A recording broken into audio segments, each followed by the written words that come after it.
ప్రస్తుతం రాష్ట్రంలో ఏం చేయాలన్నా డబ్బులతో ముడిపడి ఉంది. పోలవరం కట్టాలన్నా, అమరావతి రాజధాని నిర్మించాలన్నా, కడపలో ఉక్కు ఫ్యాక్టరీని పట్టాలు ఎక్కించాలన్నా, వెనుకబడిన జిల్లాలను ఆదుకొని అభివృద్ధి పనులు చేయాలన్నా ఏ రూపంలో చూసినా నిధులతో అయ్యే పనులే ఉన్నాయి. కానీ రాష్ట్ర ఆదాయాన్ని చూస్తే ఆ స్థాయిలో లేదు. పోనీ ఇప్పటికిప్పుడు ధరలు పెంచే పరిస్థితి లేదు.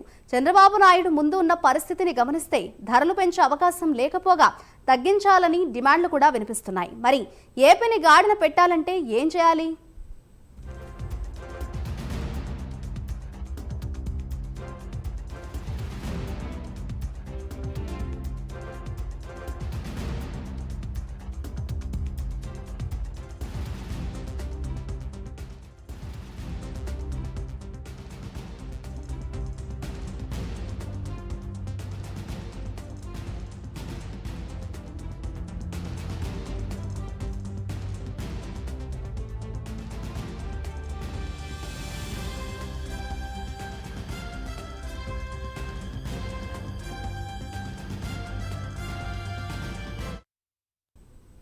ఈ నెల 23న కేంద్ర బడ్జెట్ను ప్రవేశపెట్టనున్నారు.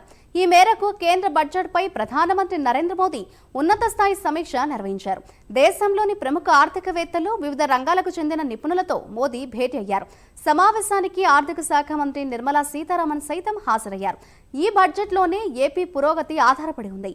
ఏపీ సీఎం చంద్రబాబు ఆశలన్నీ కూడా ఈ బడ్జెట్ పైనే ఉన్నాయి.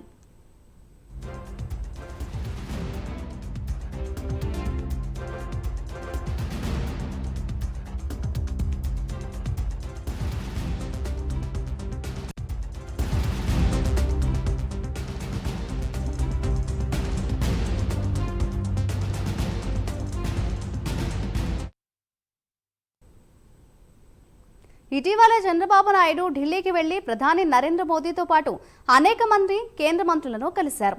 ఏపీ సమస్యలను, బడ్జెట్ విషయాలను సైతం చర్చించారు. ఈ క్రమంలో కేంద్ర బడ్జెట్లో ఏపీకి భారీగా నిధులు కేటాయించే అవకాశాలున్నాయి. ఏపీలో పాలనను గాడిలో పెట్టేందుకు కూటమి సర్కార్ ప్రయత్నాలు ముమ్మరం చేసింది.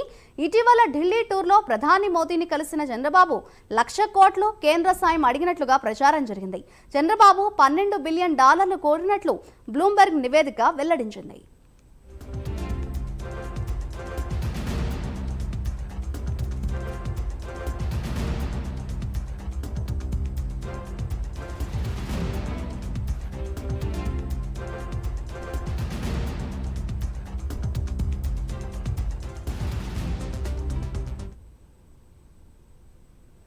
ఏపీ సీఎం చంద్రబాబు వినతిని పరిగణలోకి తీసుకున్న కేంద్రం 70,000 కోట్ల రూపాయల వరకు సాయం చేసే అవకాశాలు కనిపిస్తున్నాయి.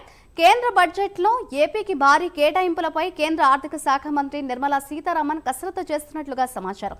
కేంద్రం అండదండల వెనుక డిప్యూటీ సీఎం పవన్ కళ్యాణ్ చక్రం తిప్పుతున్నట్లు తెలుస్తోంది. మరి 23న ప్రవేశపెట్టే బడ్జెట్లో ఏపీకి ఎలాంటి బడ్జెట్ వస్తుందో వేచి చూడాల్సిందే. ఇదే అంశంపై మరింత సమాచారాన్ని మా ఏపీ బ్యూరో చీఫ్ రాజు లైవ్ ద్వారా అందిస్తారు. రాజు, చెప్పండి, కేంద్ర బడ్జెట్లో చూస్తే ఏపీకి ఎంతవరకు కూడా నిధులు కేటాయించే అవకాశం ఉంది? దీనికి సంబంధించిన కంప్లీట్ అప్డేట్స్ ఏంటి? రైట్ మాధురి, మొత్తం మీద ఆంధ్రప్రదేశ్లో నూతనంగా అధికారంలోకి వచ్చినటువంటి కూటమి ప్రభుత్వం రాష్ట్రంలో ఆర్థిక పరిస్థితిని, అలాగే సంక్షేమం, అభివృద్ధి మీద దృష్టి సారించినటువంటి పరిస్థితి. అయితే ఇప్పటికే భారీ ఎత్తున అప్పులు చేశారు. రాష్ట్రంలో దాదాపు 14 లక్షల కోట్ల వరకు కూడా అప్పులు తీసుకున్నటువంటి నేపథ్యంలో రోజువారీ వచ్చేటువంటి ఆదాయంలో సింహభాగం అప్పులకి వడ్డీలు చెల్లించడానికి సరిపోతుంది అని చెప్పేసి ఇప్పటికే శ్వేతపత్రాల రూపంలో ప్రస్తుత పరిస్థితిని ఎప్పటికప్పుడు అంచనా వేస్తూ సీఎం చంద్రబాబు నాయుడు ప్రజలకు వివరించేటువంటి ప్రయత్నం చేస్తున్నారు.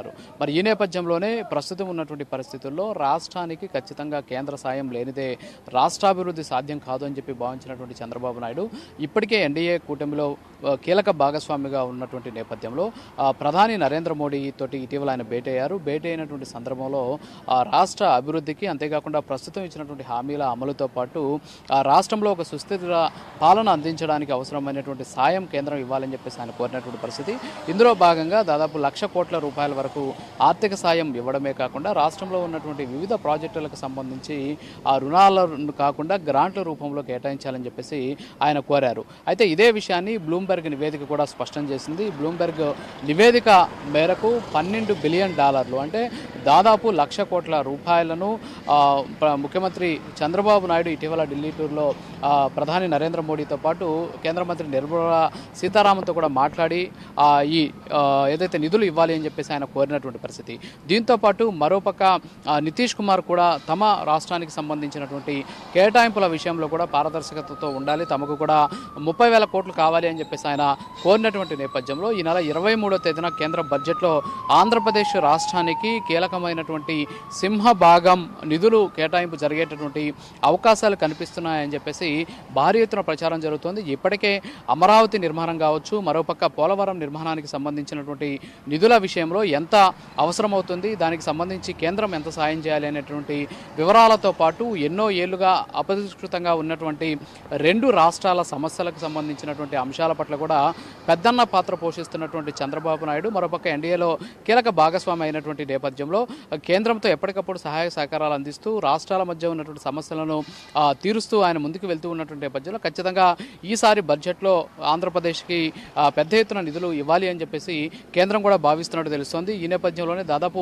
70,000 కోట్ల వరకు కూడా ఆంధ్రప్రదేశ్కి కేటాయింపులు జరపవచ్చు అని చెప్పేసి ఒక పక్క ప్రచారం నడుస్తూ ఉన్నటువంటి పరిస్థితి. అయితే బ్లూంబెర్గ్ నివేదిక ఆధారంగా ప్రస్తుతం మనం కానీ చూసుకున్నట్లయితే ఆంధ్రప్రదేశ్ రాష్ట్రానికి సంబంధించినటువంటి వివిధ కీలక ప్రాజెక్టులతో పాటు ఇప్పటికే రాష్ట్రానికి సంబంధించి అనేక అభివృద్ధికి సంబంధించినటువంటి సంస్థలను కూడా రాబట్టేటువంటి ప్రయత్నం చేస్తున్నారు. ఇందులో భాగంగానే విజయవాడకి సంబంధించినటువంటి ఔటర్ రింగ్ రోడ్ కావచ్చు, అంతేకాకుండా కొన్ని అభివృద్ధికి సంబంధించినటువంటి కార్యక్రమాలతో పాటు జాతీయ రహదారుల నిర్మాణానికి సంబంధించినటువంటి అంశం ఒక పక్క, మరోపక్క రాజధానిని ఆనుకొని రాజధానిని కలుపుతూ అటు గుంటూరు అలాగే విజయవాడతో పాటు హైదరాబాద్ని కేంద్రీకృతం చేస్తూ ఒక రైల్వే లైన్ కూడా వస్తూ ఉన్నటువంటి పరిస్థితి. సో ఇవన్నీ కూడా కేంద్రం నుంచి వస్తూ ఉన్నటువంటి ప్రాజెక్టులు అయినటువంటి నేపథ్యంలో రాష్ట్రంలో ప్రభుత్వం ఏర్పడి ఈ నెల రోజులు కూడా కాలేదు ఇంకా. సో ఈ నెల రోజుల వ్యవధిలోనే కేంద్రం నుంచి వచ్చేటటువంటి నిధుల స్థాయి కూడా పెరుగుతూ ఉన్నటువంటి పరిస్థితి. అయితే దీన్ని బట్టి చూస్తుంటే ఖచ్చితంగా రేపు జరిగేటటువంటి కేంద్ర బడ్జెట్లో భారీ ఎత్తున నిధులు కేటాయించవచ్చని చెప్పేసి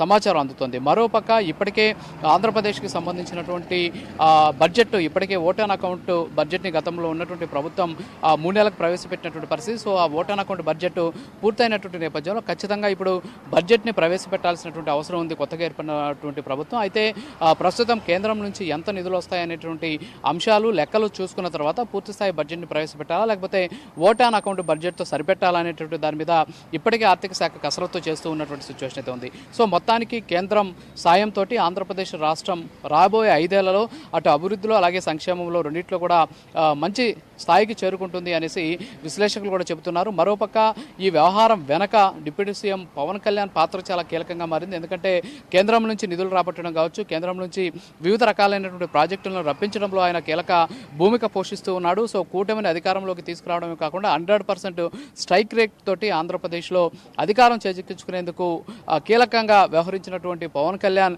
వెనక ఉండి చక్రం తిప్పడం కారణంగానే ఇవాళ కేంద్రం నుంచి భారీ ఎత్తున నిధులు వచ్చేటటువంటి అవకాశం ఉన్నాయని చెప్పి తెలుస్తోంది. సో ఏదైనప్పటికీ కూడా ఆంధ్రప్రదేశ్కి సంబంధించి ముఖ్యమంత్రి చంద్రబాబు నాయుడు 1,00,000 కోట్లు అడిగినటువంటి నేపథ్యం, బ్లూంబెర్గ్ నివేదిక సమర్పించినటువంటి నేపథ్యంలో దీని మీద ఇప్పటికే తెలంగాణకు సంబంధించినటువంటి మాజీ మంత్రి కేటీఆర్ కూడా ఇవాళ స్పందించడం జరిగింది గత కొద్దిసేపటి క్రితం.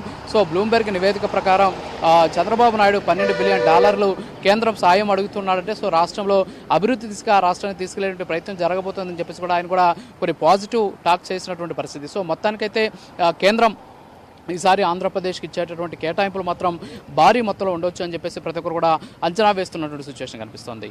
Madhuri. Right, thank you Raju.